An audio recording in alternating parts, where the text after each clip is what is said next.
లలిత ప్రియ కమలం విరిసినది.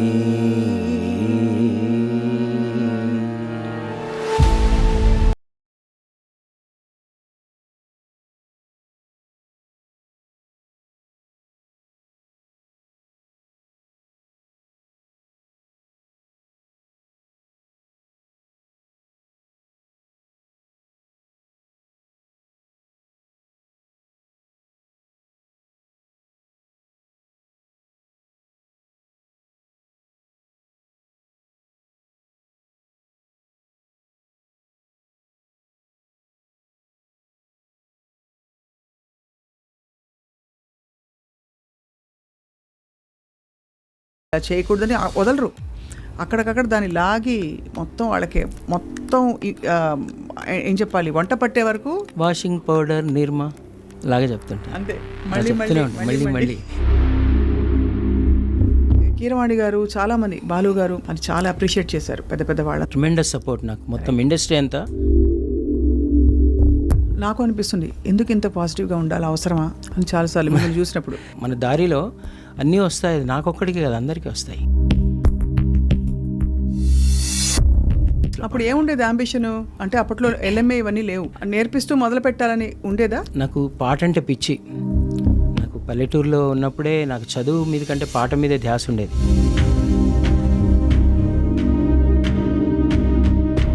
సదా ధ్యాన సాగరమున స్నానమాడవే మనసా. ఇంకా గుర్తుండిపోయాయంటే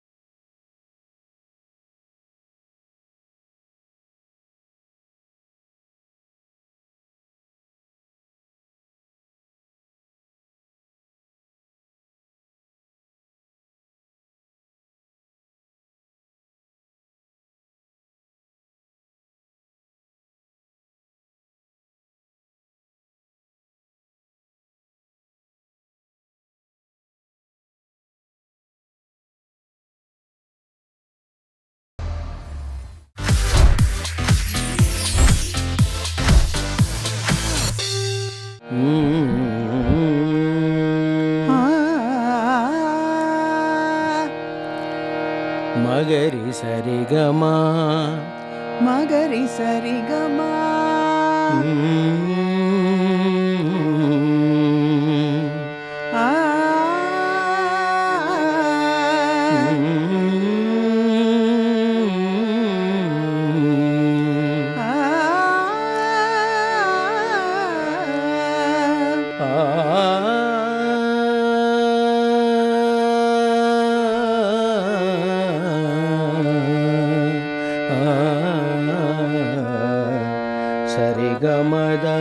మగమదని సనిదా మగమదామ గమదని సరి సానిదా మగ మారే సా. ఏం గుర్తొస్తుంది? సరి గమదామ. అఫ్ కోర్స్ కీర్తనలు చాలా మంచి కీర్తనలు, అన్నమయ్య సంకీర్తనలు ఉన్నాయి. బట్ అందరికీ జనరంజకమైన పాట అంటే రాజా సార్ పాట. లా లా లా లా లా లా లా లా లా సనిదని దమగమదని సా. జయలక్ష్మీ వరలక్ష్మీ సంగ్రామ వీరలక్ష్మీ. సరి గమద మగమ గమదని సరి సని సని దమ గమదని. ఊహల జగతిని లలిత ప్రియ కమలం విరిసినది.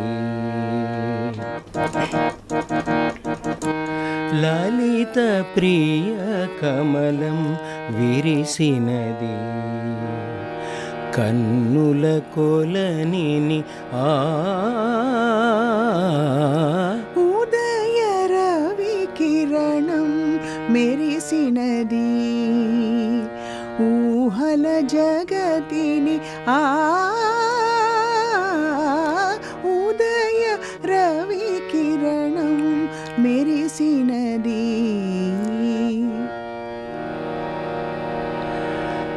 అమృత కలశముగా ప్రతి నిమిషం, అమృత కలశముగా ప్రతి నిమిషం, కలిమికి దొరకని చెలిమిని కురిసిన అరుదగువరమిది, లలిత ప్రియ కమలం విరిసినది.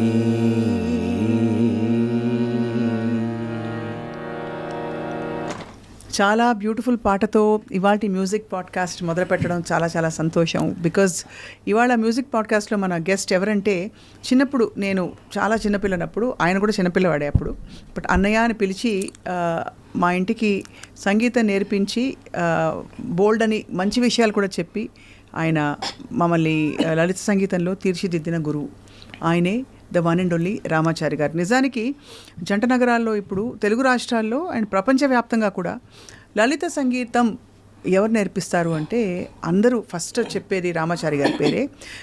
ఇక్కడుండే ఈ తరం గాయని గాయకులందరూ ప్లేబ్యాక్ సింగింగ్ చేస్తూ కచేరీలు పాడుతూ సక్సెస్ఫుల్ అయ్యారంటే వారికి అన్ని బాణీల సంగీతాన్ని మిళితం చేసి చక్కగా బోధించిన గురువు రామాచారి గారు. లిటిల్ మ్యూజిషియన్స్ అకాడమీ ఈ సంవత్సరం 25 ఏళ్ళు పూర్తి చేసుకుంటోంది. ఆయనకే 25 ఏళ్ళు ఉన్నాయా అనిపిస్తుంది చూస్తే మాత్రం. రామాచారి గారు, అన్నయ్య, happy to have you here. Yeah, thank you. మళ్ళీ ఐ డ్రీమ్లో నేను మాట్లాడుతూ అంటే అందరితో మాట్లాడే అవకాశం ఇచ్చినందుకు మరొకసారి ఐ డ్రీమ్ వారికి నా కృతజ్ఞతలు.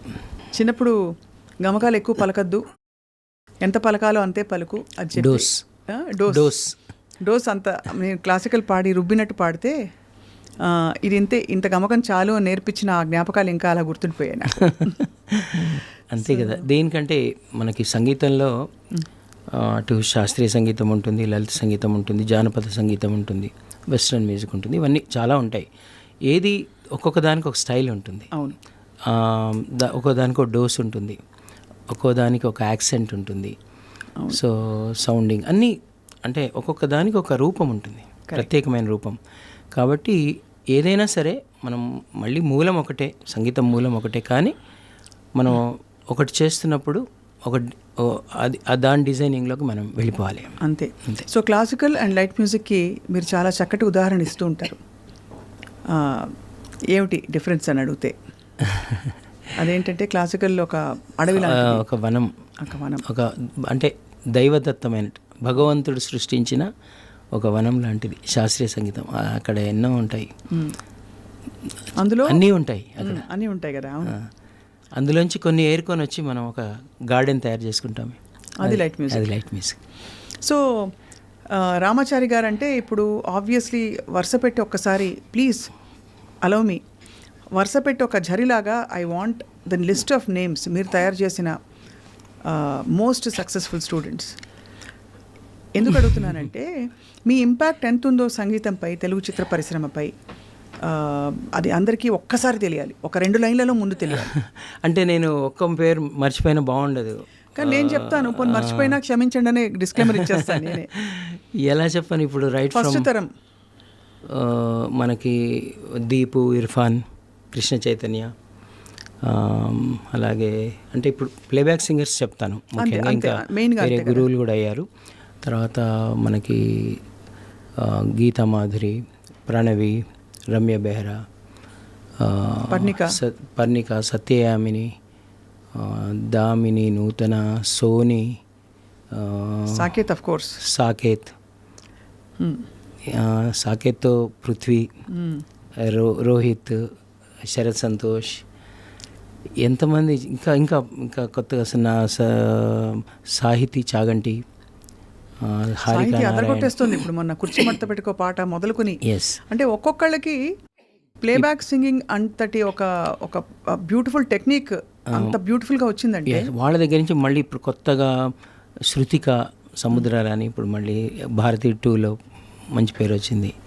సో ఇలా చాలామంది పాడుతున్నారు. మొహమ్మద్ ఇర్ఫాన్ అలీ అని బాలీవుడ్లో పాడుతున్నాడు. సో అనిరుద్ సుస్వరం, ఇంకా అలా చెప్పుకుంటూ వెళ్తే చాలా పేర్లు ఉంటాయి. ఇవి కొన్ని మాత్రమే, ఎందుకంటే మీ దగ్గర 100 మంది స్టూడెంట్స్ మీ దగ్గర నేర్చుకుంటున్నారు. ఇక్కడ ఎవ్రీ సండే క్లాసెస్ అవుతాయి. అండ్ అమెరికా తెలుగు వారందరూ మీ ఫ్యాన్స్. అమెరికా అంటే గుర్తొచ్చింది. ఇప్పుడు పెళ్లి చేసుకుని అమెరికాలో ఉన్న పిల్లలు కూడా అక్కడ లైక్ సరస్వతి, నాగ సాహితి, ఇక్కడ శ్రీ సౌమ్య వారణాసి, వీళ్ళందరూ కూడా మంచి గురువులు అయ్యారు. అక్కడ ఇన్స్టిట్యూట్స్ పెట్టి చాలామందికి నేర్పిస్తున్నారు. ఇక్కడ కూడా చాలామంది పిల్లలు టీచర్స్ కూడా అవుతున్నారు. అంటే ప్లేబ్యాక్ సింగర్సే కాకుండా అంటే సంగీతంలో ఉన్నారు ఏదో ఒక రకంగా చాలామంది.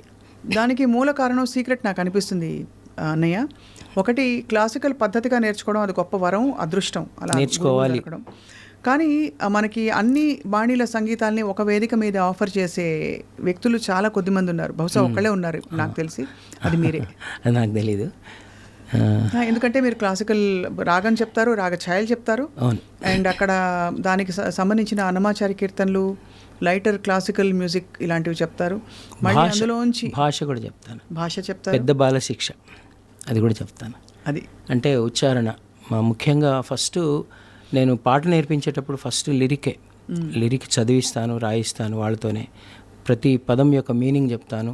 అక్షరం ఎలా ఉచ్చరించాలి, అక్షరం, ద్విత్వాక్షరం, సంయుక్తాక్షరం, సంశ్లేషాక్షరం, ఇవన్నీ కూడా నేర్పిస్తాను. ఎంత రేర్, అంతటి ఒక సంపదన ఒక చోట దొరకడం అన్నది. అండ్ వాటితో పాటు మీరు ఫిల్మ్ సింగింగ్ ఎలా ఉండాలి, ఫిల్మ్ సింగింగ్లో ఉండే మెళకువలు ఏంటి, అవి కూడా చాలా అందంగా చెప్పిస్తారు. అంతే, బాగా పాడాలి కదా. మరి ఎక్కడికి వెళ్ళినా ఇప్పుడు తల్లిదండ్రులకి, గురువులకి ఆ పిల్లలు మంచి పేరు తెచ్చుకుంటుంటే అదే కోరుకుంటారు. అవును, ఇంకేదైనా దానికంటే తక్కువే. సో అలా వాళ్ళని కడిగిన ముత్యాల్లాగా అటు తల్లిదండ్రులు, గురువులు ఇద్దరే తీర్చిదిద్దుతారు డెఫినెట్గా. సో చాలా మేము అందరం చాలా అదృష్టం చేసుకున్నాం to have you among us and with so much of understanding. And ఎలాంటి వాల్యూస్ అండ్ ఎలాంటి హ్యాబిట్స్, మేనర్స్ మీరు నేర్పిస్తారో కూడా నేను ప్రత్యక్షంగా చూశాను. చాలాసార్లు అనిపించేది, ఏంటబ్బా స్కూల్లో టీచర్లు చెప్పరు ఇలాగా, ఇంట్లో పేరెంట్స్ కూడా పెద్ద పట్టించుకోరు ఇంత శ్రద్ధగా, కానీ మీరు ఎలా స్పందించాలి, ఇలా చేయకూడదని వదలరు. అక్కడికక్కడ దాన్ని లాగి మొత్తం వాళ్ళకి ఏం చెప్పాలి, వంట పట్టే వరకు కాదు. ఒకసారి చెప్పాను, వాషింగ్ పౌడర్, నిర్మా లాగా చెప్తుంటాను. అంతే, చెప్తూనే ఉంటాను, మళ్ళీ చెప్తూనే ఉంటాను. ఎందుకంటే అలా చెప్పేటప్పుడు వాళ్ళకి అనిపించవచ్చు ఎక్కువసార్లు చెప్తున్నానని. కానీ చాలామంది పిల్లలు స్టూడియోస్కి వెళ్ళి వాళ్ళ ఎక్స్పీరియన్సెస్, అంటే వాళ్ళు రియల్ టైం ఎక్స్పీరియన్స్, వాళ్ళ ప్రొఫెషన్లోకి వెళ్ళాక నాకు అక్కడి నుంచి ఫోన్ చేస్తారు, సార్ క్లాస్లో చెప్పింది ఇక్కడ మేము అనుభవిస్తున్నాం, ఇప్పుడు మేము వెంటనే మాకు అది గుర్తొస్తుంది, సో అది ఇంప్లిమెంట్ చేస్తున్నాం, సో ఇప్పుడు దాని విలువ తెలుస్తుంది అనేది. గురువుగా ఉండడం చాలా పెద్ద సాక్రిఫైస్ అన్నయ్య. ఎందుకంటున్నాను ఈ మాట అంటే, మీరు స్వయంగా your self a very good singer, amazing singer. కానీ మీరు మీ పర్ఫార్మెన్సెస్ వాటి మీద వెళ్ళి ఆ ధోరణిలో వెళ్ళిపోయి ఉంటే డిఫరెంట్గా ఉండేదేమో. ఉండేది. అంటే మేము పాడుతా తీయగాలో పాడిన తర్వాత నాకు మంచి పేరు వచ్చింది. అంటే first I should thank Akashvani, all India రేడియోలో పాడేవాడిని నేను. బాలానందం, బాల వినోదం, అమ్మగారు అక్కడే పరిచయం, నాన్నగారు, అమ్మగారు అందరూ వాళ్ళు అసలు అక్కయ్య గారు, రేడియో అక్కయ్య గారు, జానకి రాణి గారు, వీళ్ళందరూ నన్ను ఫస్ట్ ఆదరించిన వాళ్ళు. దాని తర్వాత దూరదర్శన్ తర్వాత పాడుతా తీయగ తర్వాత మంచి పేరు వచ్చింది. కానీ అప్పటికి సినిమా ఇండస్ట్రీ వస్తోంది ఇక్కడికి, కానీ సంగీతం ఇంకా పూర్తిగా రాలేదు. అప్పటికి చెన్నైలోనే సంగీతం అనేది కంప్లీట్గా ఉంది. సో నేను అక్కడికి వెళ్తే నేను ఎక్కడైనా ఒక మ్యూజిక్ డైరెక్టర్ గారికి అసిస్టెంట్గా నేను చేరి ఉంటే ఏమో చెప్పలేం, కొన్ని పాటలు పాడేవాడినేమో, మ్యూజిక్ డైరెక్టర్ అయ్యేవాడినేమో. కానీ వెళ్ళలేకపోయాను. ఇప్పుడు వెళ్ళలేకపోవడానికి కారణాలు అంటే ఏంటి, పరిస్థితులా లేక? పరిస్థితులే. నేను పెద్దవాడిని ఇంటికి, రైట్. నాన్నగారికి అప్పటికే ఆరోగ్యం బాగా క్షీణించింది. నాకు మ్యారేజ్ కూడా అయింది, సాకేత్ కూడా పుట్టాడు నేను పాడతా తీగ పాడినప్పటికీ. ఇంకా అందుకే నేను నా మీదే కంప్లీట్గా నేను ఉద్యోగం చేసేవాడిని ఆల్ సైన్స్ హై స్కూల్లో. మిస్సెస్ కూడా ఉద్యోగం చేసేది. సో మా ఇద్దరు ఉద్యోగాలతోనే పెద్ద ఫ్యామిలీ మాది, బిగ్ ఫ్యామిలీ. వెళ్ళలేకపోయాను. నాకు ఒక అన్నయ్య ఉంటే వెళ్ళేవాడిని, నేను వెళ్ళలేకపోయాను. వెళ్తే డెఫినెట్గా ఎక్కడో ఎవరో పెద్ద మ్యూజిక్ డైరెక్టర్స్ దగ్గర నేను పనిచేసేవాడిని. ఏమో చెప్పలేం ఏం జరిగేదో. కానీ ఇప్పుడు ఇంతమందిని తయారు చేయడం ఇది కూడా ఒక పెద్ద పని. అంతే, దీనికోసమే అది అలా అయిందేమో, అలా అయిందని అనిపిస్తుంది నేను అనుకుంటాను. అంటే కీరవాణి గారు, చాలామంది, బాలు గారు, మీరు పూనుకున్న పద్ధతి అంటే ఈ కార్యక్రమంలో, ఈ యజ్ఞంలో అంటే మంచి గాయని గాయకులు విత్ కంప్లీట్ అండర్స్టాండింగ్ తయారు చేయాలన్నది అది చాలా అప్రిషియేట్ చేశారు పెద్ద పెద్ద వాళ్ళని. అవును, అయ్యో వాళ్ళ సపోర్ట్ ట్రిమెండస్ సపోర్ట్ నాకు మొత్తం ఇండస్ట్రీ అంతా. నాకు అసలు చాలామంది అంటారు మీరు ఎందుకు పాజిటివ్గా మాట్లాడతారంటే నాకు అసలు మాట్లాడడానికి నెగిటివ్ లేదు. ఎందుకంటే అందరూ నన్ను ఎంకరేజ్ చేశారు. ఎందుకంటే నేను చేసే పని దాన్ని ఎవరు వ్యతిరేకించలేదు. నేను పిల్లల్ని తీసుకొని నేర్పించడం అనేది అందరూ అప్రిషియేట్ చేశారు. అటు మ్యూజిక్ డైరెక్టర్స్ ఛానల్స్, ఇలా మీడియా వాళ్ళు, ప్రెస్ వాళ్ళు అందరూ కూడా ఈ పనిని బాగా అప్రిషియేట్ చేసి నన్ను ప్రోత్సహించారు. Right, that is fact. అది డిప్లొమాట్ ఆన్సర్ కాదు అది. సో అది ఫ్యాక్ట్. అది ఇప్పుడు అలాగే చేస్తున్నారు. నాకు అనిపిస్తుంది ఎందుకు ఇంత పాజిటివ్గా ఉండాలి, అవసరమా అని చాలాసార్లు మిమ్మల్ని చూసినప్పుడు. అంటే యాక్సెప్టెన్స్ అంతే, పాజిటివ్ కాదు అది. మనం అన్నీ యాక్సెప్ట్ చేయాలి. మన దారిలో అన్నీ వస్తాయి. అది నాకొక్కడికి కాదు, అందరికీ వస్తాయి. అది తెలుసుకుంటే మనకి చిరాకు, కోపం రాదు. మనం వెళ్తున్నప్పుడు అన్నీ మెయిన్ రోడ్సే ఉండవుగా.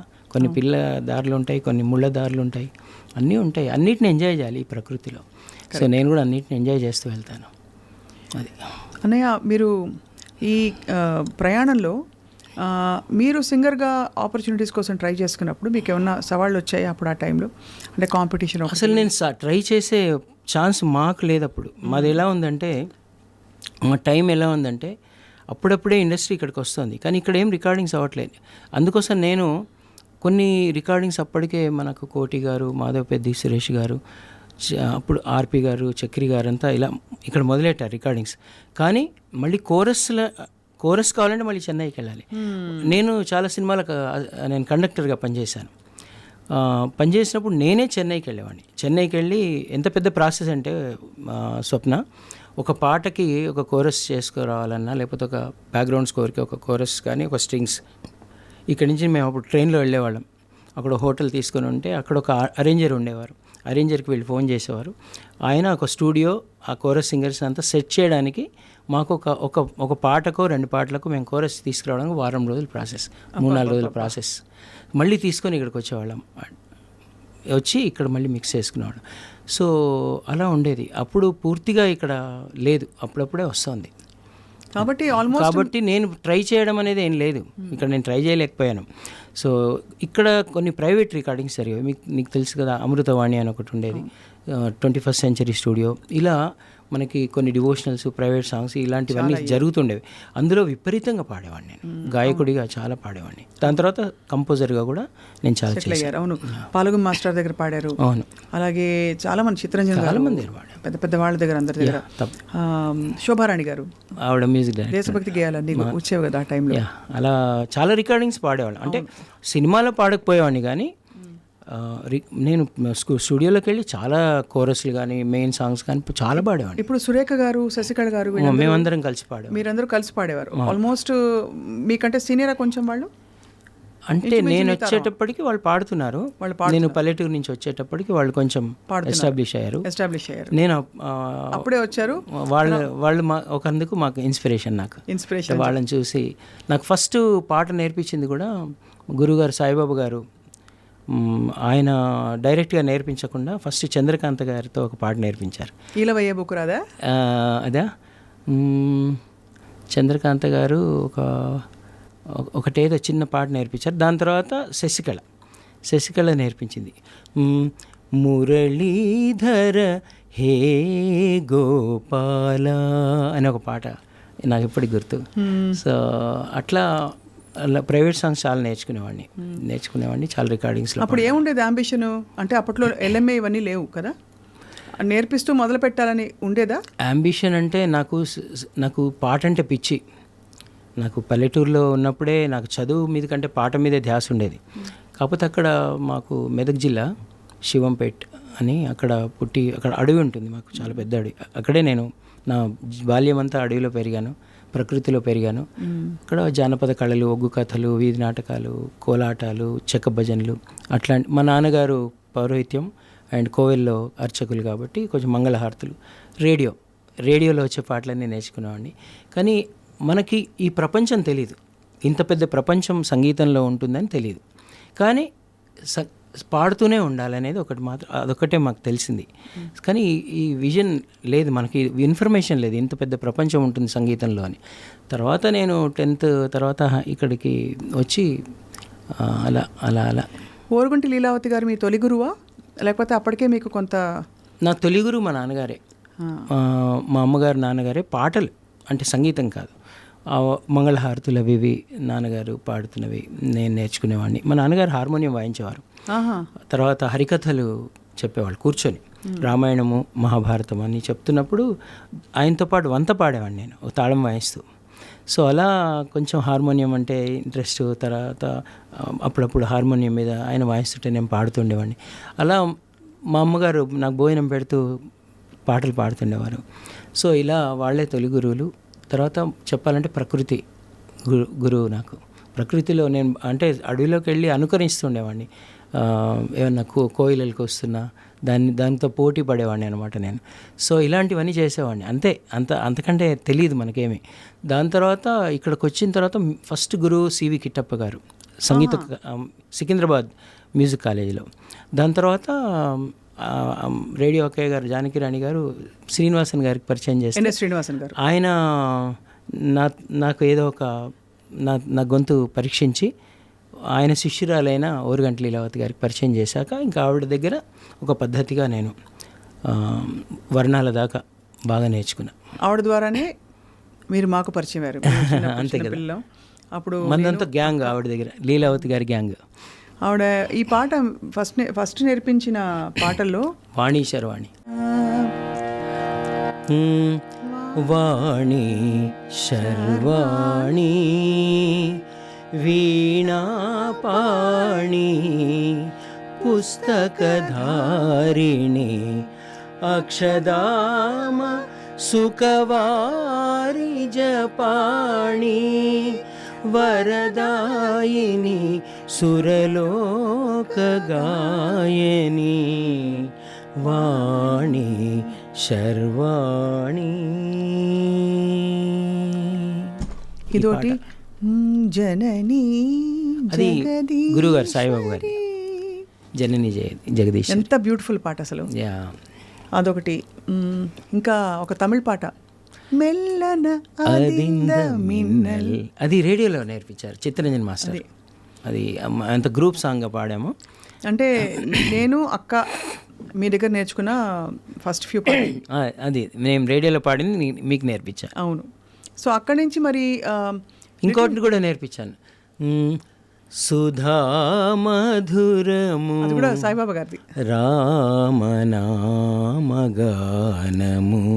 ఆ పాట కూడా నేర్పించాను. సదా ధ్యాన సాగరమున స్నానమాడవే మనసా. యా, బ్యూటిఫుల్ పాటలు. ఇంకా గుర్తుండిపోయాయంటే ఎంత థరోగా నేర్పించారు మీరు, అర్థమవుతుంది. సో అన్నయ్య, మీరు లిటిల్ మ్యూజిషియన్స్ అకాడమీ 25 ఏళ్ళు అవుతుంది కదా పెట్టి, అది ఫార్మల్గా పెట్టారా లేకపోతే మీరు చేసే ఈ టీచింగ్ కార్యక్రమాలు అలా మలుచుకున్నాయా, రూపుదిద్దుకున్నాయా? నేను అప్పుడు టీచింగ్ చేయలేదు, నేను ఒక స్కూల్లో పనిచేసేవాడిని మ్యూజిక్ టీచర్గా, ఆల్ సైన్స్. అప్పుడు ఏమైందంటే మనకి చెప్పాను కదా, ఇక్కడ సింగింగ్ ఎక్కువ ఇక్కడ జరగకపోయేది. సో కోరస్ కావాలన్నా చెన్నైకి వెళ్ళేవాళ్ళం. అప్పుడు పాడుతా తీగ ద్వారా చాలామంది సింగర్స్ వెలుగులోకి వచ్చారు. కానీ ఇక్కడ అదే వృత్తిగా ఉన్న సింగర్స్, అంటే సినిమా పరిశ్రమ కోసమే ఉండే సింగర్స్ అప్పుడే మోటివేషన్ స్టార్ట్ అయింది, పూర్తిగా లేరు. ఎందుకంటే వేరే ఉద్యోగాలు చేసుకుంటూ సరదాగా పాడుకునే సింగర్సే ఉన్నారు, లేకపోతే డివోషనల్ సాంగ్స్, లలిత గీతాలు, ఇలాంటి కార్యక్రమాలు ఎక్కువ అయ్యేవి. కానీ అదే వృత్తిగా ఈ సినిమా కోసమే ఒక సింగర్స్ తయారయ్యే అవసరం అప్పుడు ఏర్పడింది. ఎందుకంటే ఇక్కడ మెల్లిమెల్లిగా రికార్డింగ్స్, అందరూ మ్యూజిక్ డైరెక్టర్స్ ఇక్కడ చేయడం మొదలెట్టారు. సినిమాలు అంటే సింగర్స్ రిక్వైర్మెంట్, అలాగే ఛానల్స్ పెరిగాయి. ఛానల్స్లో ఈ సంగీత ప్రధానమైన కార్యక్రమాలు, ఈ రియాలిటీ షోస్ ఇవన్నీ కూడా పెరిగాయి. తర్వాత ఈ జనాల్లో ఆర్కెస్ట్రా ప్రోగ్రామ్స్, అంటే సంగీతం మీద ఆసక్తి పెరిగింది. దానికి నాకు అనిపించింది ఏంటంటే, ఒకటి కారణం శంకరాభరణం సినిమా, 2 పాడుతా తీగ. డెఫినెట్గా ఆ 2 స్ఫూర్తిదాయకం. అంటే చాలామంది సంగీతం నేర్చుకోవాలనే తల్లిదండ్రులకు కూడా సంగీతం నేర్పించాలి పిల్లలకి అనేది వచ్చింది. అప్పుడు నాకు అనిపించింది అనమాట. అప్పటికే నేను పాడుతా తీయగానే పెద్ద రియాలిటీ షోలో నేను ఫైనలిస్ట్గా వచ్చాను. ఫస్ట్ మాతోనే అంటే ఫస్ట్ సిరీస్ మేము పాడింది, నేను ఫస్ట్ ఫైనలిస్ట్ పాడుతా తీయగా. సో దాని తర్వాత నేను కొన్ని సినిమాలకు పనిచేశాను, కొన్ని పాడాను, కోరస్లు పాడాను, కండక్ట్ చేశాను, టేకింగ్స్ తీసుకున్నాను. సో ఇలాంటివన్నీ అనుభవాలు వచ్చాయి. అంటే అటు టీచింగ్ అనుభవం వచ్చింది, ఇటు సినిమాలో అంటే నాకు తెలిసిపోయింది ఒక కోరస్ సింగర్ ఎలా పాడాలి, ఒక మెయిన్ సింగర్ ఎలా పాడాలి, వాళ్ళకి కావాల్సిన లక్షణాలు ఏంటి అనేది నాకు తెలిసింది. అలాగే నేను చాలా షోస్ చేశాను పాడుతా తీగ తర్వాత. నేను పాడుతూ ఉషా కలిసి స్టేజ్ మీద ఎలా పాడాలి ఇంటరాక్టివ్గా, ఇలా ఒక లైట్ మ్యూజిక్ గాయకులు ఫైనల్గా వాళ్ళు చేసేది ఏంటి, ఒక ప్లేబ్యాక్ సింగర్ గానో, ఒక స్టేజ్ మీద పాడే సింగర్ గానో, లేదంటే ఒక రియాలిటీ షో సింగర్ గానో, అది వాళ్ళ ఫైనల్గా వాళ్ళు వెళ్ళే దారి. సో ఈ దారి కోసం మనం తయారు చేస్తే ఎందుకు తయారవ్వరు సింగర్స్? ఎందుకంటే నేను పనిచేసే స్కూల్లో మాకు రిక్వైర్మెంట్ ఉండేది. ఎందుకంటే కొన్ని కాంపిటీషన్స్కి పంపించేవాళ్ళం పిల్లల్ని.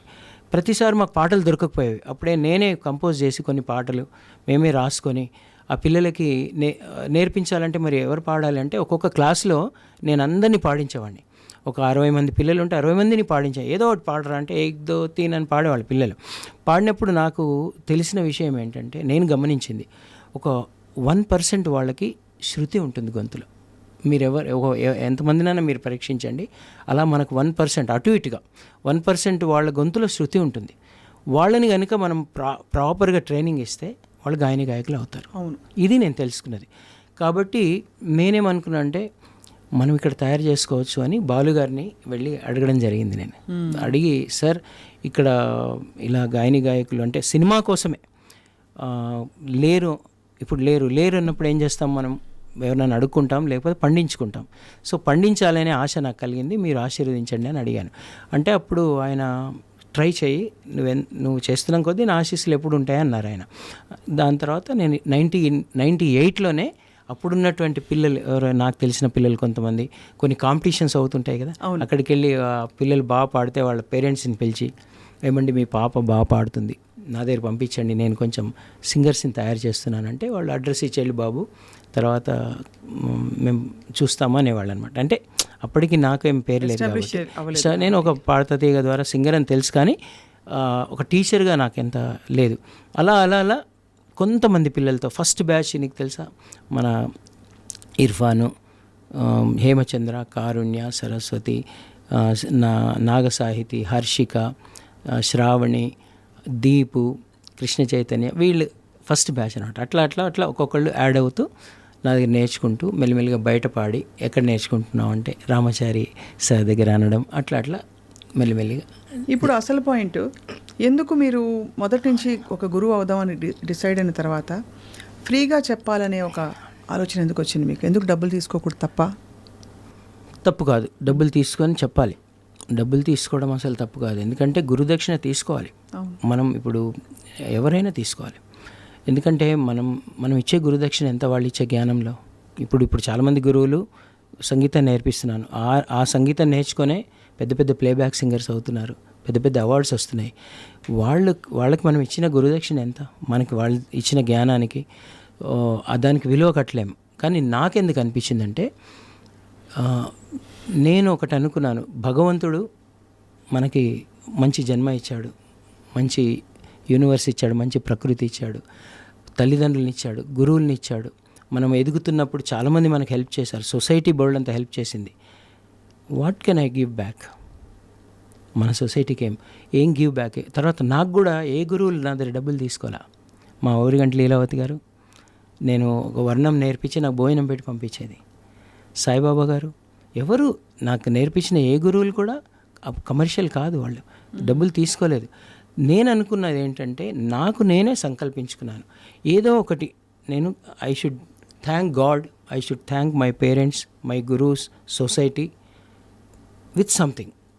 ఏం చేయగలను అంటే, నాకు ఈ ఎక్స్పీరియన్స్, ఒక టీచర్గా నాకు ఎక్స్పీరియన్స్ ఉంది, కొంచెం క్లాసికల్ నేర్చుకున్నాను, తర్వాత లైట్ మ్యూజిక్ అనుభవం ఉంది, కొంచెం క్లాసికల్ కూడా నేర్చుకున్నాను. కాబట్టి ఒక పాట నేర్పించగలను నేను పిల్లలకి. చిన్నపిల్లలంటే ఇష్టం నాకు చాలా ఇష్టమైనవి ఏంటంటే, నాకు నేచర్ చాలా ఇష్టం, పిల్లలు చాలా ఇష్టం, మ్యూజిక్ చాలా ఇష్టం, మంచి ఫ్రెండ్స్ అంటే ఇష్టం, చాలా ఇష్టం. సో తెలుగు భోజనం అంటే ఇష్టం. సో ఈ ఇష్టాల్లో నాకు పిల్లలంటే ఇష్టం, మ్యూజిక్ అంటే ఇష్టం. ఇది నేను చేయగలను, దీనికి ఖర్చు ఉండదు నాకు. ఇది నేను చేసిన సేవ కాదు. This is my thanks giving to God, gurus, parents, society. This is not at all సేవ. అందుకోసం నా సంకల్పంతో, నా ఇష్టంతో నన్ను ఎవరు బలవంతం చేయలేదు ఫ్రీగా నేర్పించమని. నేను ఇప్పుడు అడిగినా డబ్బులు ఇస్తారు ఎవరైనా. ఇంకోటి, నేను కేవలం భారతదేశంలో మాత్రమే ఫ్రీగా నేర్పిస్తున్నాను. నేను ఎప్పుడైనా వేరే దేశాలకు వెళ్ళి నేర్పించినప్పుడు డబ్బులు తీసుకుంటాను, వర్చువల్ క్లాస్ తీసుకున్నప్పుడు డబ్బులు తీసుకుంటాను, బయట ప్రోగ్రామ్స్ పాడినప్పుడు డబ్బులు తీసుకుంటాను, రికార్డింగ్స్కి వెళ్ళినప్పుడు డబ్బులు తీసుకుంటాను. సో మీ ఇన్కమ్ సోర్స్ అంటే నడపడానికి మీ కుటుంబాన్ని, అలాగే ఈ క్లాసెస్ని నడపడానికి ఒక ప్రెమిసెస్ అన్నీ కావాలి, ఈ ఆలోచన ఎప్పుడు రాలేదా మీకు? చాలా అంటే ఫస్టే రాలేదు, కానీ కొన్నాళ్ళ తర్వాత వచ్చింది. వచ్చిన తర్వాత ప్రయత్నిస్తున్నాం అన్ని రకాల. ఎందుకంటే మీ ప్లేస్లో ఎవరైనా మీరు ఇచ్చే కైండ్ ఆఫ్ రేర్ కాంబినేషన్, ఈ technique of singing, film singing, but classical base, Laya, Shruti, manners అన్నీ పేరెంట్స్కి డ్రీమ్ ఇది. ఇలాంటి ప్లేస్లో పిల్లలు పెట్టాలని. మీరుండే ప్లేస్లో వేరే వాళ్ళు ఉండుంటే ఈ పాటికి ఆఫ్ కోర్స్ అది తప్పని కూడా అనడం లేదు, కోటలు కట్టి మేడలు కట్టి బోల్డ్ అంతా సంపాదించుకొని ఇంకా ఎక్కడికో వెళ్ళిపోయి ఉండేవాడు. నేను కూడా బోల్డ్ సంపాదించలేదా? ప్రేమ అభిమానం, పేరు. నేను ఎక్కడికి వెళ్ళినా, నేను ఏ దేశంకి వెళ్ళినా, మన తెలుగు వాళ్ళు ఎక్కడ నన్ను చూసినా వాళ్ళ ప్రేమను కురిపిస్తారు. అంతకంటే ఏం సంపాదిస్తాం? What do you need more than love and affection of people and blessings of people? What do you need? ఏం చేసుకుంటాం? నాకు కావాల్సినంత డబ్బు దేవుడు ఇస్తున్నాడు నాకు, తినడానికి, బట్టలకి, పిల్లల్ని చదివించుకోవడానికి. He is taking care. I believe that when I am serving children, God will take care of my children. Definitely it is happening. నాకు అసలు ఏ రోజు కూడా నేను డబ్బు కోసం వరీ కాలేదు. ఐ నెవర్, నాకు అసలు ఆలోచన కూడా, నేను డబ్బు కూడా పెట్టుకోను జేబులో. నేను చాలా ఇప్పటికి కూడా నేను చిన్నపిల్లలు తీసుకొని వెళ్తారు కదా పాకెట్ మనీ, ఇప్పుడు కూడా పాకెట్ మనీ ఉంటుంది నా దగ్గర. నేను అసలు డబ్బు ముట్టుకొని, అంతా మా ఇంట్లో వాళ్ళే చూసుకుంటారు, కొనడాలు ఇవన్నీ కూడాను. నేను చక్కగా సంగీతం నేర్చుకుంటుంటాను. నేను చేసే పని ఏంటి తెలుసా? I will be learning music. ఇప్పటికీ నేర్చుకుంటూనే ఉంటాను. I never stop learning music. నేను కర్ణాటక సంగీతం నేర్చుకున్నాను, హిందుస్థానీ మ్యూజిక్ నేర్చుకున్నాను. జంగయ్య మాస్టర్ గారి దగ్గరికి వెళ్ళేవాడిని, లలితా కురుల్కర్ గారి దగ్గరికి వెళ్ళేవాడిని. ఇప్పుడు యూట్యూబ్లోకి వెళ్ళి బోల్డంతమంది పెద్ద వాళ్ళే చూసి రాసుకుంటుంటాను, నేర్చుకుంటుంటాను, వింటుంటాను, రీసెర్చ్ చేస్తాను. ఇంకా పిల్లలకి ఎంత బాగా చెప్పొచ్చు, ఇంకేమేమి ఇన్ఫర్మేషన్ ఇవ్వాలి వాళ్ళకి. నాకెంత స్వార్థం అంటే, నా ప్రతి స్టూడెంట్ కూడా ఒక బాలు గారు అంత గొప్పవాడు అవ్వాలి, ఒక సుశీలమ్మ గారు, జానకమ్మ గారు, చిత్రమ్మ గారు, శ్రేయా ఘోషల్, ఒక శంకర్ మహాదేవన్ అంత గొప్ప గాయకులు అవ్వాలని నాకు పిచ్చి స్వార్థం. అంత గొప్ప గాయకుల్ని తయారు చేయడానికి నేను ఇంకెంత రీసెర్చ్ చేసి ఇంకా వాళ్ళకి ఎలా చెప్పాలి, ఇందులోనే ఉంటాను నేను. కాబట్టి నాకు వేరే దాని మీద ధ్యాస ఎక్కువ రాదు. సో అందుకే నాకు ఎప్పుడు వర్రీ లేదు. మేము అసలు రెంటెడ్ హౌస్లో ఉన్నాము, చిన్న ఒక రూమ్లో ఉన్నాము. ఫస్ట్ నేను కొనుక్కున్న ఇల్లు చిన్న ఇల్లు, అది 600 స్క్వేర్ ఫీట్ ఇల్లు. అక్కడ ఉన్నాం, నల్లకుంటలో. ఎక్కడున్నా అసలు వాటి గురించి వరీ కాలేదు, నేను ఎప్పుడు వరీ కాను. నేను అసలు నా ఇల్లు అంటే ఏమనుకుంటాను తెలుసా? నేను ఉండే ఇల్లు ఏదనుకుంటాను చెప్పు? Complete. I'm living in this universe, beautiful nature universe. Who will stop me to? ఇప్పుడు నేను మంచిగా వర్షం పడుతుంది అనుకో, వెళ్ళిపోతాను, నేను ఊరవతలకి వెళ్ళిపోయి ఆ చెట్ల దగ్గర కూర్చుంటాను. Who will stop me? That is my house. The whole universe is my house. I'm living in universe. నా ఇల్లు ఏంటి? నా సామాన్ పెట్టుకోవడానికి, కొంచెం ఎండ వానల నుంచి రక్షించడానికి, అంతే. But I don't live in only that place. కానీ విచిత్రం ఏంటంటే రామాచారి గారు, మీలో ఇంత తీవ్రత ఉంది, ఇంటెన్సిటీ ఉంది, బట్ మీరు when you conduct your self చాలా బ్యాలెన్స్డ్గా ఉంటారు. మామూలుగా ఇంటెన్స్గా ఇలాంటి ఇంటెన్స్ ఐడియాస్ ఉండేవాళ్ళు కొంచెం తిక్కా పిచ్చి ఉంటుంది, ఎక్కడో ఉంటుంది కదా, వేపగా అంత వెర్రి ఉంటుంది. ఎందుకు ఉండాలి? మీరు చాలా బ్యాలెన్స్డ్, అసలు ఎందుకు అతి బ్యాలెన్స్డ్ అని కూడా అందరు అంటారు. ఎంత బ్యాలెన్స్డ్, ఎంత అంటే ఇంత too good to be true, అంత మంచిగా ఉంటారు అందరితో, అంత ప్రేమగా ఉంటారు. ఎప్పుడు మీరు చికాకు పడి చూడలేదు. ఎప్పుడు ఇలా ఉంటే కూడా కొంతమందికి అపార్థం చేసుకుంటారు, ఏదో నేను నటిస్తున్నానని. ఇప్పుడు ఒకటి ఇప్పుడు కోపం ఉంది. కోపము ఏంటిది? మన ఇన్బ్యాలెన్స్ అవ్వడం, అంటే మనము బ్యాలెన్స్ కోల్పోతేనే కదా కోపం వస్తుంది. అది కోపం అనేది ఒక వ్యాధి లాంటిదని మనకు అర్థమైనప్పుడు ఎందుకు ఉంటుంది? నేను అనేది అది. ఇప్పుడు ఒక దాని గురించి అదేంటనేది మనకు అర్థమైతే అది చేయం మనం. నాకు తెలుసు చిరాకు ఎందుకు పడాలి. ఇప్పుడు నేను ఎప్పుడు చిరాకు పడతాను? పిల్లలకు నేర్పించేటప్పుడు పడాలి. వాళ్ళు ఎంత పిల్లలు? చిన్న పిల్లలు వాళ్ళు. నేనంత చిన్న పిల్లాడు ఉన్నప్పుడు టీచర్ చెప్పింది వెంటనే నేర్చేసుకున్నానా? అది ఆ రియాలిటీ నాకు తెలిస్తే నాకు చికాకు రాదు. పిల్లలంటేనే డిస్ట్రాక్షన్ ఉంటుంది. I enjoy that. ఆ పిల్లలు నా దగ్గర నేర్చుకుంటారు, చిన్న పిల్లలు. అదొక డైవర్షన్. వాళ్ళ డిస్ట్రాక్షన్ నేను ఎంజాయ్ చేస్తాను. నేను ఎంజాయ్ చేయకపోతే, ఎందుకంటే వాడు ఆ ఏజ్ పిల్లాడు, వాడు అలాగే ఉండాలి. ఆ డిస్ట్రాక్షన్లోంచే నేను వాడిని అట్రాక్షన్లోకి తీసుకురావాలి, మ్యూజిక్లోకి. అది నా గోల్, అది నా టాస్క్. నాకు అది ఒక గేమ్. అది ఆ డిస్ట్రాక్టెడ్ పిల్లాడిని నేను వాడిని ఫోకస్లోకి తీసుకొచ్చి వాడికి ఒక మంచి పాట పర్ఫెక్ట్గా నేర్పించడం అనేది నా task. I'm playing that game, I'm enjoying it. నాకు ఎందుకు కోపం వస్తుంది వాడి మీద? బ్యూటిఫుల్ కదా. కరెక్ట్. ఇప్పుడు నాకు వాడి మీద కోపం వచ్చిందంటే అది వాడి ప్రాబ్లం కాదు, దట్ ఈస్ మై ప్రాబ్లం. ఈ రియాలిటీ నాకు తెలిసినప్పుడు నాకు ఎందుకు కోపం వస్తుంది? జనరల్గా కూడా మీరు ఎప్పుడు కంప్లైంట్ చేసి వినలేదు నేను. కంప్లైంట్ ఎందుకు లేదు, అది లేదు, నాకు ఇది రాలేదు, ఇది జరగలేదు అని. అసలు కంప్లైంట్ ఎందుకు చేయాలి? కంప్లైంట్ ఎందుకు చేయాలంటే మనిషి అన్నాక ఎక్కడో అక్కడ బాధలు ఉంటాయి కదా, అయ్యో ఎక్స్పెక్టేషన్స్ ఉంటాయి. నేను ఇంత కష్టపడ్డాను, నాకు ఈ ఫలితం రాలేదని. I have never seen. నేనే కాదు, చాలామంది అంటారు ఈ మాట. మీరు ఎప్పుడూ పాజిటివ్గా అంటారు. మీకు ఆపర్చునిటీ రాలేదు, ఓకే ఫైన్. వచ్చింది, ఓకే గ్రేట్. వచ్చిన దాన్ని చూసుకోవాలి అంతే. ఇప్పుడు మనకి 20 వచ్చి ఒక 5 రాలేదనుకోండి, 25లో ఆ 5నే చూసుకొని ఎందుకు బాధపడాలి?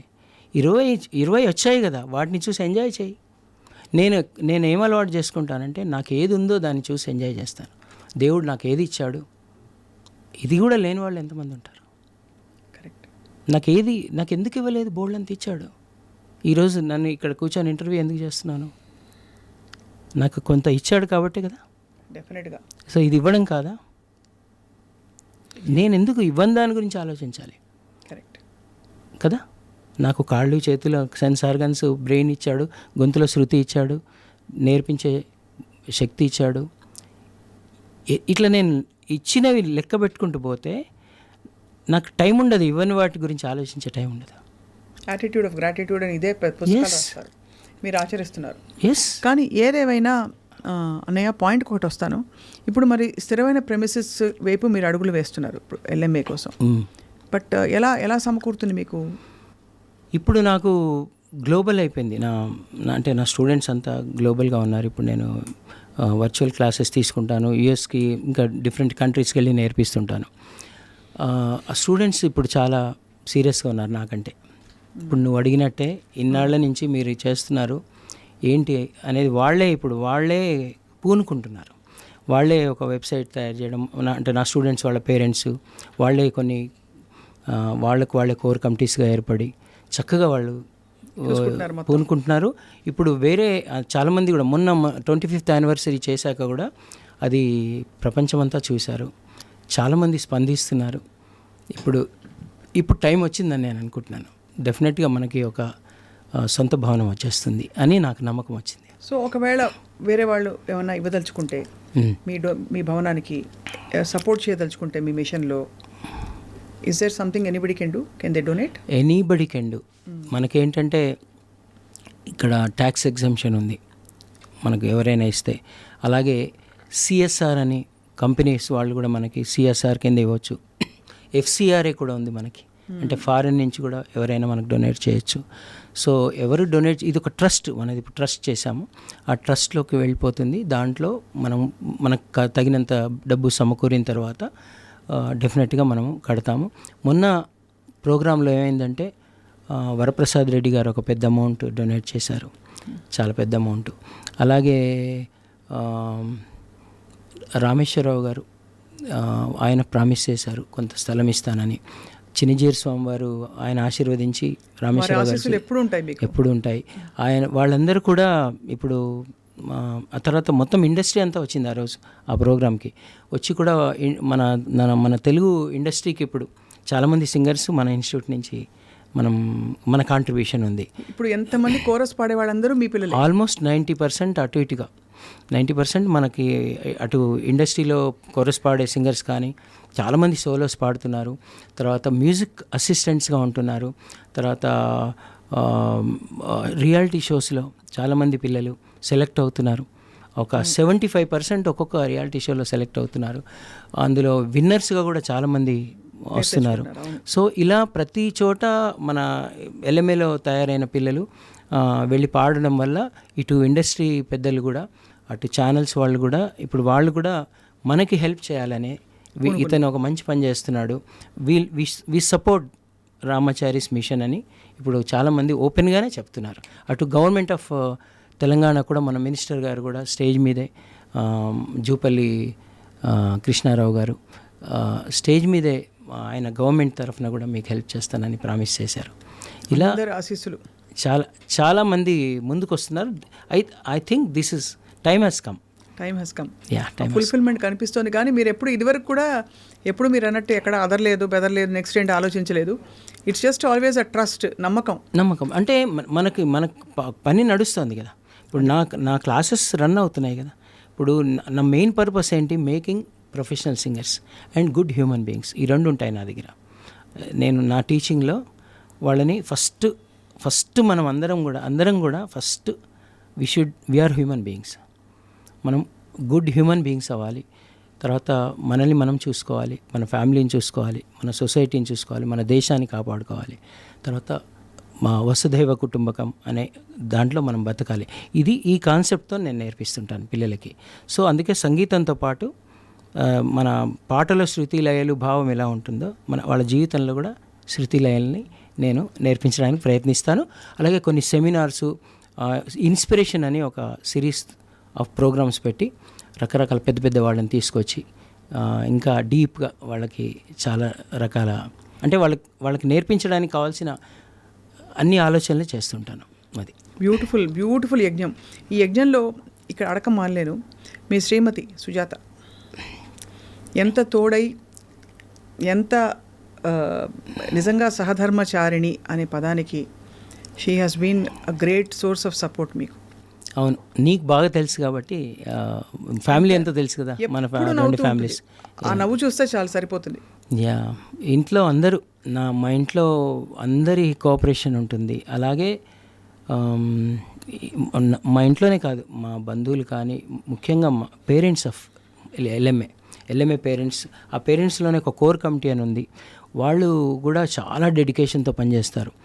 సో అటు ఈవెన్ అమెరికా, తర్వాత కెనడా, మిడిల్ ఈస్ట్, యూరోప్ అక్కడ కూడా చాలామంది పేరెంట్స్ ఇప్పుడు చాలా కోఆపరేట్ చేస్తున్నారు.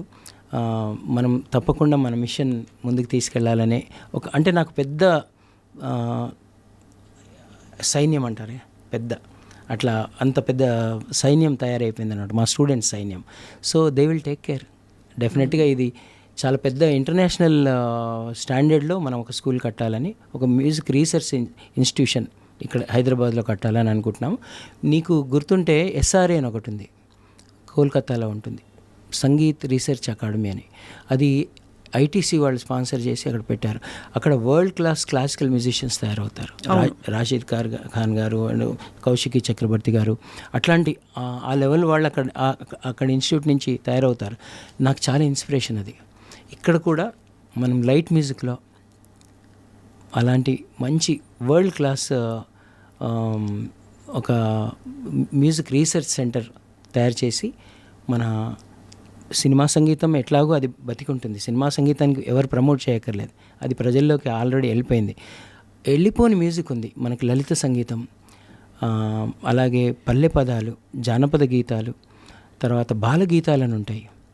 తర్వాత ఈ మ్యూజిక్ సంబంధించిన ఇన్ఫర్మేషన్, హిస్టరీ ఆఫ్ మ్యూజిక్, తర్వాత ఇవన్నీ కూడా మనము లైబ్రరీ ఆర్కైవ్స్లో మనం భద్రపరిచి, తర్వాత బోల్డంత రీసెర్చ్ అక్కడ చేయొచ్చు.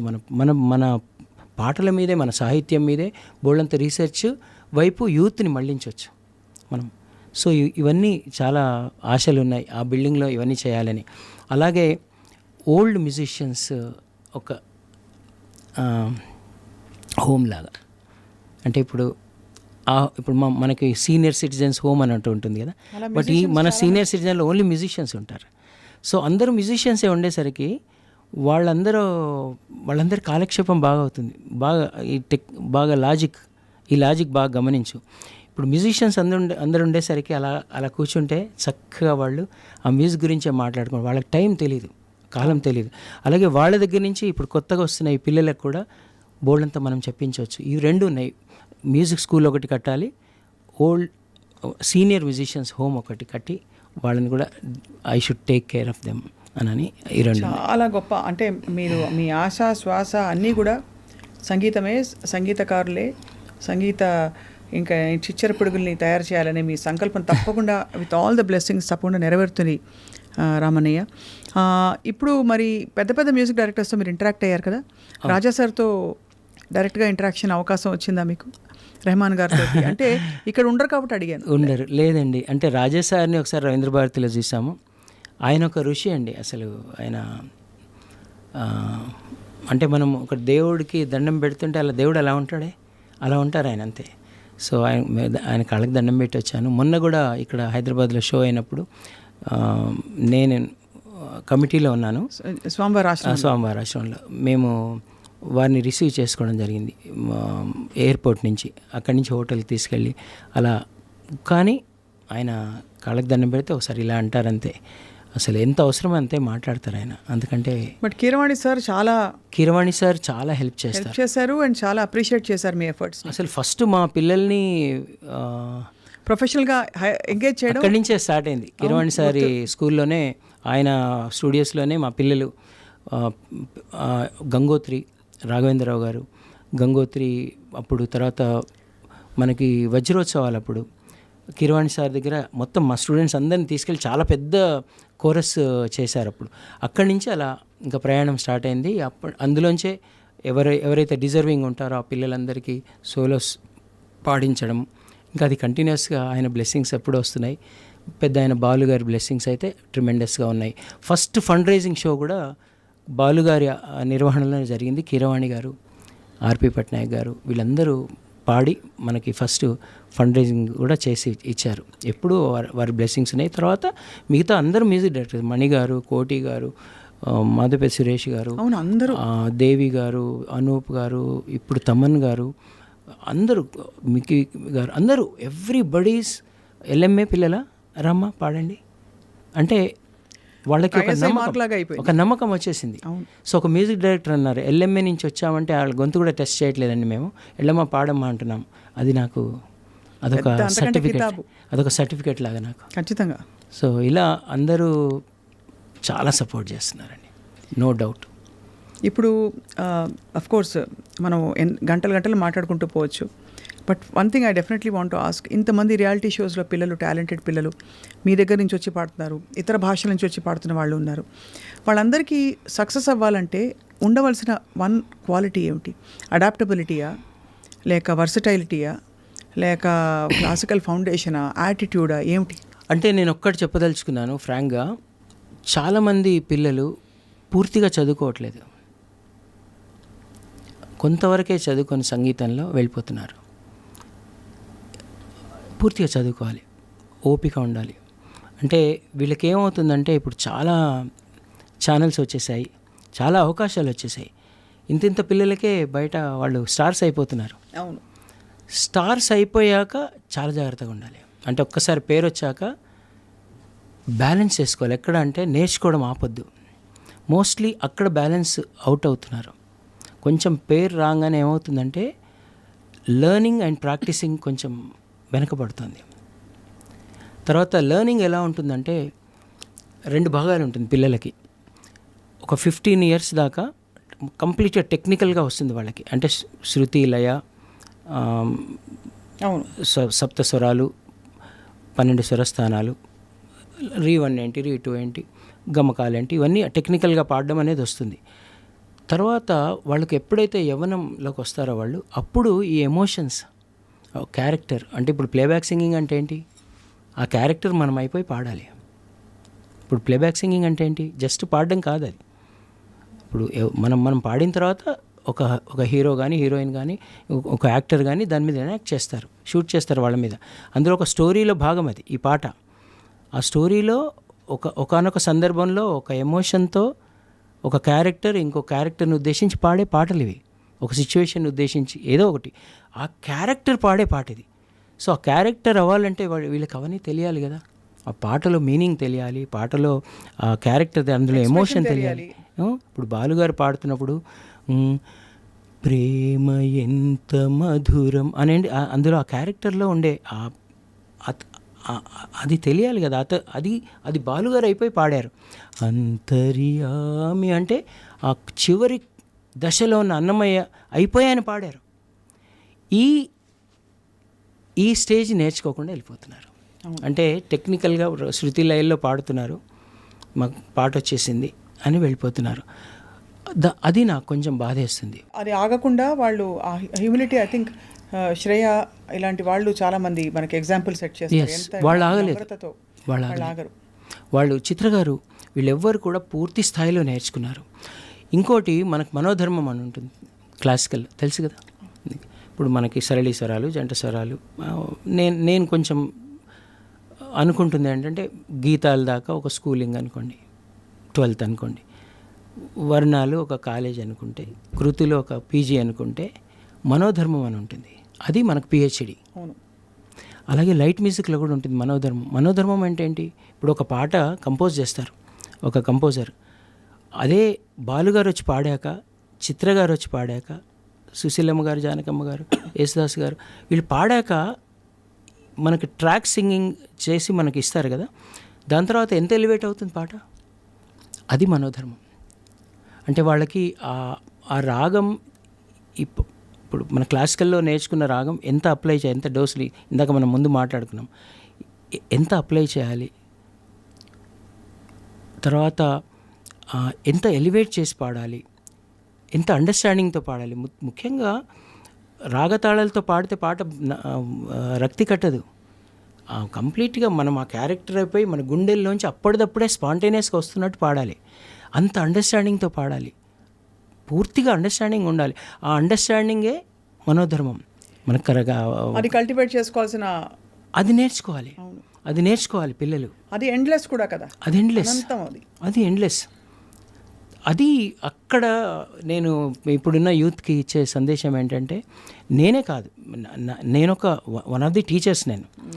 నాకంటే గొప్ప గొప్ప టీచర్స్ ఉంటారు ఈ ప్రపంచంలో, చాలా గొప్ప వాళ్ళు ఉంటారు, నాకంటే ఎక్కువ నాలెడ్జ్ ఉంటారు ఎక్కడో చోట.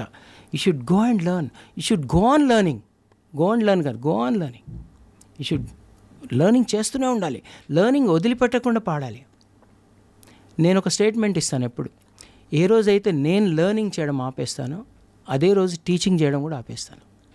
పిల్లలకు కూడా అదే చెప్తాను, ఏ రోజైతే మీరు లెర్నింగ్ ఆపేస్తారో పాడడం కూడా ఆపేయండి. చాలా గొప్ప మాట చెప్పారు. ఏ రోజు లెర్నింగ్ అండ్ ప్రాక్టీసింగ్, ఎప్పుడైతే లెర్నింగ్ ప్రాక్టీసింగ్ ఆగుతుందో అదే రోజు మీరు బయట వెళ్ళి ప్రదర్శించడం ఆపేయాలి. అంతే. అది నేను చెప్తుంటాను. ఇది కఠినంగా ఉంటుంది చెప్పడానికి, కానీ ఏమవుతుందంటే మనం ఎప్పుడైతే లెర్నింగ్ ఆపేస్తామో అక్కడి నుంచి మన గ్రాఫ్ అక్కడ ఆగిపోయి మళ్ళీ అలా కిందికి వచ్చేస్తుంది. సో ఇది నేను యూత్ కాదు, ముఖ్యంగా పేరెంట్స్ ఆఫ్ అంటే మీరు అనేది రైటే. ఇన్స్టెంట్ స్టార్డమ్ వల్ల వచ్చేది ఏమీ లేదు. ఎవరు శాశ్వతం కాదు, అది గ్రహించుకోవాలి. ఎక్సెప్ట్ నేర్చుకోవడం, అందులో తరించడం తప్ప ఏది శాశ్వతం కాదు. యేసుదాస్ గారిని కలిసారా ఎప్పుడన్నా? ఒక్క సందర్భంలో. ఆయన ఇప్పుడు ఈ ఏజ్లో కూడా, నేను ఇప్పుడు చెప్పానుగా, నిరంతరంగా నేర్చుకోవడము, సాధకుడు, నిరంతర సాధనం, ఇంకా ఏదో కొత్తగా నేర్చుకోవాలి, కొత్తగా తెలుసుకోవాలి. మీరు ఆయన అట్లాంటి పెద్దవాళ్ళని వెళ్ళి కలిస్తే, వాళ్ళతో ఒక 2 రోజులు గడిపితే మనకి వాళ్ళ తపనను చూస్తే మనం నిజంగా మారిపోతాం అందరం. వాళ్ళు ఎందుకు అంత గొప్పవాళ్ళు అయ్యారు అనేది మనకు పూర్తిగా అవగాహన వస్తుంది. నేను చాలామందికి చెప్తాను, ఆయన ఎందుకు అంత గొప్పవారు అయ్యారంటే, అలా అడగొద్దండి, వాళ్ళ దగ్గరికి వెళ్ళి ఎక్స్పీరియన్స్ అవ్వండి, వాళ్ళ దగ్గరికి వెళ్ళి వాళ్ళతో ఉండి చూడండి, అప్పుడు మీకు తెలుస్తుంది అని చెప్తాను. దూరం నుంచి చెప్తే అంత అర్థం కాదు. అవును, కరెక్టే. మీరు చెప్పిన పాయింట్లన్నీ చాలా తెలుసుకోవాల్సిన, ముఖ్యంగా తెలుగునాట టాలెంట్ అసలు ఎంత ప్రవహిస్తుందో, అండ్ మీలాంటి గురువుల వల్ల ప్రవహించడమే కాకుండా అది మొత్తం బ్లాసమ్ అయ్యి సంపూర్ణ స్థితికి చేరుకునే అవకాశం మీరు కల్పిస్తున్నారు. బట్ వాళ్ళ సాధన కంటిన్యూ చేయాలి, జీవితమే ఒక సాధనగా అర్థం చేసుకోవాలి. సో డెఫినెట్గా మీ యజ్ఞంలో మేమందరం ఒక భాగం అని మీరు మమ్మల్ని కూడా కలుపుకోవాలని కోరుకుంటున్నాం రామన్నయ్య. ఆల్రెడీ అయ్యారు. అయ్యాం. ఆల్రెడీ ఐ డ్రీమ్లో వచ్చిన నా ఇంటర్వ్యూస్తో కూడా నాకు చాలా సహాయం జరిగింది. I thank I dreams. ఇలా గతంలో వచ్చిన ఇంటర్వ్యూస్ చూసి కూడా చాలామంది ఎల్ఎంఏకి రావడము, నాకు సపోర్ట్ చేయడము ఇవన్నీ చేశారు. ఈసారి కూడా తప్పకుండా whatever we can do to make this academy a reality, a bigger reality, we will in every possible way support Ramannayya. And thank you so much for coming to I dream today and sharing your part of your journey. ఒక సందర్భంలో మీరు అవకాశం ఇచ్చినప్పుడు మీ స్టూడెంట్స్తో interact అవ్వడానికి మేము మళ్ళీ వస్తాం. తప్పకుండా రావాలి, ఎందుకంటే ఆ లైవ్ అంబియన్స్ తెలుసుకోవాలి. క్లాస్ రూమ్లోకి వచ్చి మీరు పిల్లలతో మాట్లాడాలి, వాళ్ళ పేరెంట్స్తో మాట్లాడాలి. ఈ సందర్భంగా ఐ డ్రీమ్ చూస్తున్న అందరికి కూడా మరొక్కసారి మన తెలుగు నేల మీద మనం ఒక పెద్ద మ్యూజిక్ టెంపుల్ కట్టుకుందాం, ఒక పెద్ద మ్యూజిక్ రీసెర్చ్ ఇన్స్టిట్యూట్గా తయారు చేసుకుందాం. మన తర్వాతి తరాల వాళ్ళకి మంచి మ్యూజిక్ నేర్పిద్దాం, అన్ని జానర్స్ ఆఫ్ మ్యూజిక్ నేర్పిద్దాం, బోల్డంత మ్యూజిక్ గురించిన సమాచారం మనము భద్రపరుద్దాం. ఈ యజ్ఞంలో మీరందరూ కూడా తోడుండాలని ప్రపంచవ్యాప్తంగా ఉన్న మ్యూజిక్ లవర్స్ అందరికి కూడా నేను సవినయంగా మనవి చేస్తున్నాను. Thank you so much Ramannayya, Ramachari గారు. థ్యాంక్ యూ అమ్మా. Thank you.